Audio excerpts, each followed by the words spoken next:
people who worked for President George H.W. Bush, President George W. Bush, John McCain, and Mitt Romney have endorsed me for president.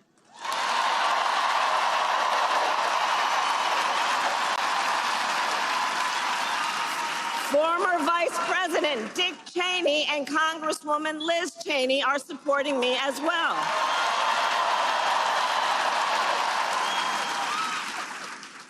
Because, as they said, we have a duty as citizens to put country above partisanship and defend our Constitution.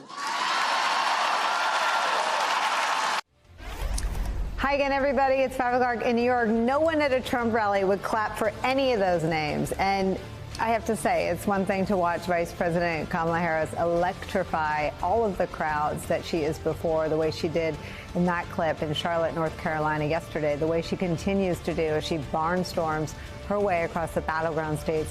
It's one thing to see the enthusiasm she engenders, the voters who line up for hours and hours ahead of her events to get a seat inside her events and fill stadiums. Like last night, more than 17,000 people crammed into her rally in Greensboro, North Carolina. Listen to this.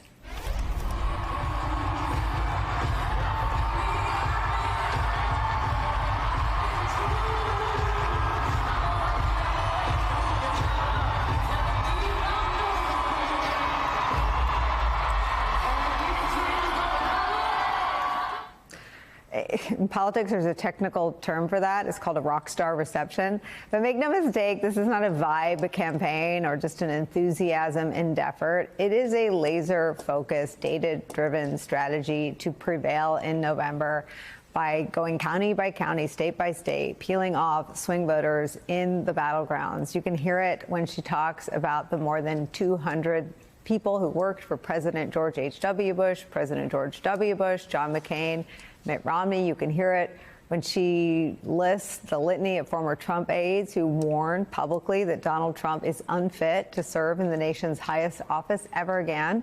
And now she's taking the message straight to voters who may even identify as Republicans, handing them a permission structure to join her perhaps historically wide ideological coalition. You heard it yesterday when Vice President Harris addressed the crowd in North Carolina. She's doing it again today in Pennsylvania, in counties where Donald Trump won in 2020. Here's Vice President Harris's campaign spokesperson, Ian Sams, earlier today.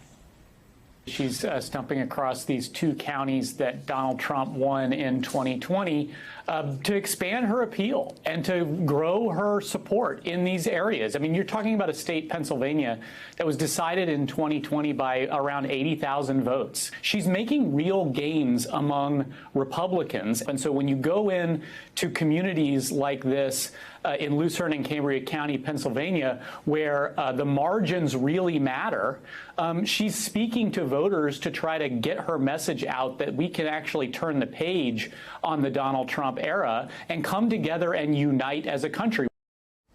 She's not just trying to target and bring in Republican voters. She's also going after rural voters in ruby red counties. Politico reporting this, quote, Harris's team is trying to reach out to rural and small town voters in an effort to limit Trump's margins in the key battlegrounds. Quote, Harris herself is venturing into some of Pennsylvania's largely rural red counties Friday as part of her battleground blitz, as well as, quote, circulating her first detailed goals for rural America in a bid to woo voters the party has been hemorrhaging support among for decades and who will help determine the outcome of the November election. It's where we start the hour with the North Carolina Democratic Party Chair, Anderson Clayton, also joining us, Battleground States Director for the Harris-Walz campaign, Dan Kennenan, is here. Let me deal with this sort of targeted strategy that seeks to turn and convert what is clear to all of our eyes, right? I mean, a dominant debate performance, a presence in these rallies that makes sure that the line at the next one is longer, that the people show up earlier. It's sort of the effect of momentum on top of momentum, on top of a crowd experience that fuels more momentum. How are you guys, whose job it is not to sit there with the volume up, but to mute the TVs and make sure it converts to turnout in November and in the early vote? How are you converting that to get these margins in the battleground states in November? That's really the critical question, Nicole. You have to take something that is so palpable, energetic, but then do something with it that talks to voters, communicates something effective in person if you can, but certainly on the phone and online as well. And a couple examples. At the debate itself, our campaign organized around that moment. We expected the vice president to do well, and of course she delivered as she does in every big moment. But we had 1,700 debate watch parties across the battleground states. And in North Carolina, the several hundred parties they had in that one state alone, they shifted another 2,000 volunteers coming out of those watch parties. So the debate itself was a catalyst for volunteer activity. And then yesterday, at those big rallies in Charlotte and then again in Greensboro, our team signed up another 7,000 people for volunteer shifts at those two events alone. So they're great for momentum. They're great to spread the message. They're great for energy. They're great for the optics, obviously, and the politics. But we take that as an organizing imperative and turn those folks that come to those rallies into further ambassadors for the campaign to do doors, to do calls, to bring friends, and to have a presence in their communities that help us along the way. Dan, we have a live shot up of her rally later tonight in Wilkes-Barre, Pennsylvania. The Pennsylvania travel looks very much targeted by data savants like David Plouffe and yourself. Tell me how much you were able to look to Governor Shapiro's campaign. He ran against a radical election-denying extremist in Mastriano. He had what she has, this ideologically broad coalition of support. I mean, could you imagine deploying some of the now many Republican surrogates, like the folks we saw at the Republican convention, people like Adam Kinzinger or Jeff Duncan in the coming days in Pennsylvania? Oh, sure. I mean, I think having that permission structure from people like Adam Kinzinger or Liz Cheney or other Republicans, Alberto Gonzalez is another one that has come out recently, obviously, to be on the trail or even just communicate in their own voices the stakes in the election and the fact that Donald Trump is simply unfit and dangerous to hold the highest office in the land. That helps. That creates that structure to peel away those voters. And I do want to say one thing about the data-driven approach, Nicole. We certainly are that. We look at data, we look at the polling and the research, we look at the election results cycle by cycle. We understand empirically how voter contact affects propensity to vote and also the who you will vote for at the end of the day. All that's factored in. But there's also a human element here. I think that for cycles, Democrats got so obsessed with the efficiency of targets that they just let some areas of the country go. And if you stop showing up, eventually it's going to catch up with you. And I think it caught up with us a bit in 2016. And what's been really, I think, important in this campaign and past election cycles in 20 and 2022 is to have a presence in these communities. There's 50 offices in Pennsylvania. Obviously, we're talking about Johnstown today, but we have an office in Lancaster. We saw us in Beaver County with a bus tour with Governor Walz and the vice president recently. Those are places, if you show up, if you show voters that you respect them, you want to listen to them, there's certainly a data element to talking to them and deciding you can peel away some Trump voters county by county. I don't want to discount that. But it's the respect for the voter, the respect to say, I am going to be a president for all America.